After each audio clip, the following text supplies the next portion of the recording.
आणि आमच्याकडे जे स्रोत आहेत ते सांगतात की या ढासळत्या साम्राज्यात एक नवीन हिरो उदयास येतोय, जो सर्व काही बदलणार आहे. आणि इथेच कथेचा नवीन हिरो प्युअर पॉवर 30.0 याची एंट्री होते. पण बाजारात इतरही बॅटरी सिस्टम्स आहेत. हे वेगळंच असं आहे आणि ही एका डीलरसाठी इतकी मोठी संधी तर आहे. हे यासाठी पुढे आलंय कारण हे थेट ग्राहकाच्या दुखत्या नसेवर बोट ठेवतं, म्हणजेच पैसा. हे डिझेल जनरेटरच्या तुलनेत 10 वर्षांत चालवण्याचा एकूण खर्च 60 ते 70% कमी करतं.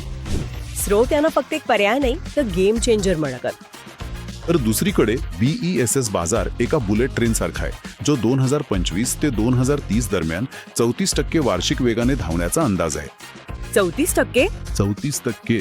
ही फक्त वाढ नाहीये, हा एक स्फोट आहे.